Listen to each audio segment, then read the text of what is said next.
Сколько лет прошло и сколько воды утекло, но Dark Souls я не забуду никогда. Первая часть стала последней в очереди на прохождение. Почему? Я не знаю. Однако именно она стала самой любимой и настолько желанной для моего сердца. Возможно, это из-за изначальной истории, а возможно из-за того, что атмосфера, которая была в Dark Souls 1, больше не присутствовала нигде. И сколько бы ему не было лет, я все равно буду любить именно первую часть как свое дитя. Выбиты платины во всех Dark Souls, но я почему-то никогда не говорила о каждой части по отдельности. И как же приятно снова углубиться в воспоминания, которые начались в 2020 году. Даже сейчас я пишу текст под музыку Гвина, и я даже не знаю, как вам это описать. Вы будто вернулись в приятное прошлое, которое очень расплывчато, и каждое воспоминание для вас настолько ценно, что вы не готовы его потерять. Будто вы бежите по неведомой дороге навстречу своим еле-еле заметным событиям из прошлого, и прикасаясь к ним, вы понимаете, насколько они далеки от вас. К первому Dark Souls я была подготовлена. Я уже знала весь лор, и тем интереснее мне было проходить каждый закоулок и каждую локацию. Я с самого начала выбила меч Черного Рыцаря, и он дал мне возможность пройти первую часть без особых проблем. Впервые увидеть Квилек, Лунную Бабочку, Нагого Сида и Аннерлонда. Аннерлонда – потрясающее место. Пустое и одинокое, с его кошмарной историей и ностальгией, с Гвиндолином, запертым в башне по собственной воле, и иллюзией хорошего мира. Арнштейн и Смоук стали для меня самыми жестокими. Я просидела на них 3 дня, и тогда, в 2020 году, это казалось так долго. Никто же не знал, что Секиро я буду проходить год. Не только боссами прославился этот мир. Я увидела Соллера, который искал свое солнце, и я не смогла его спасти. Я встретила Фрампа, его темного брата. Я видела Нижний Лондон с его призраками и катакомбы, где Нита уже потерял свой разум. Я была свидетелем последствий, которые привели Гвина к его неправильным действиям, и Алачель. Слабый город со слабыми людьми, которые поддались на искушение великого змея и уничтожили все, чем мы так дорожим. Но для нас с вами мир тьмы, кровавой луны и огня намного ближе, чем то светлое прошлое, в котором пировали цари и боги. В грязных уголках замка я видела историю в торговцах и местных жителей, которые еще не потеряли рассудок, я видела надежду. Они с таким приятным голосом рассказывали мне все, что знали, и это так поразительно. Они не боялись своей участи. Они смиренно приняли свою судьбу, что бы ни произошло.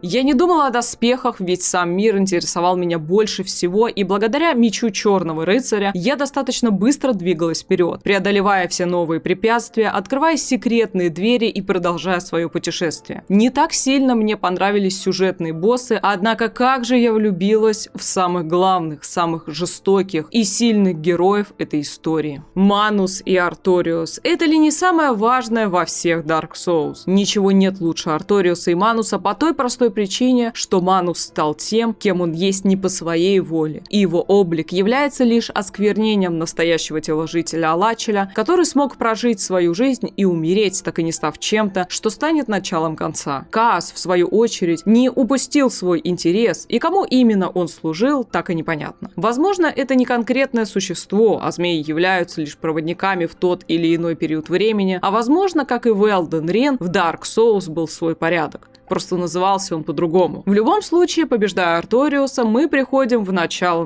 и в отличие от других частей и Элдена, именно в первом Dark Souls обитель тьмы выглядит как нельзя лучше. Никаких спецэффектов, только тьма, которая по-настоящему пугает. Бесцельные души, и ты, и избранная нежить, и герой, будущий повелитель тьмы, и хранитель пламени в каком-то смысле. Ты предстаешь перед Манусом, и тебе необходимо освободить маленькую добрую душу, которая живет в этом огромном черном теле, и ты сделаешь это. И никакие последующие враги не будут так важны, как Манус и Арториус. Ни один из них не заслужил то, что с ними случилось. Ни один из них никогда больше не почувствует себя живым. И сколько бы мы ни ходили на них, не убивали и не спасали их души, каждый раз это почему-то очень и очень больно. Гвин станет последним испытанием. Защищавший своих детей и королевство как мог, он слишком ослаб, и его желание спасти всех уже не настолько искренно и не настолько важно, ведь мы пришли заменить Гвина и предать себя либо огню, либо выбрать другую, более темную и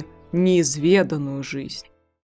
Это было поистине удивительное приключение, полное загадок и тайн, потрясающих боссов, и я каждый раз убеждаюсь, что новая идеальная графика может не решать абсолютно ничего, если нет изюминки и той самой сути, к которой ты так стремишься. Благодаря своей компактности Dark Souls 1 вышел очень уютным и будто для своих. Будто эта игра только для тебя и для самых близких твоих друзей, и от этого Dark Souls 1 становится еще более родным.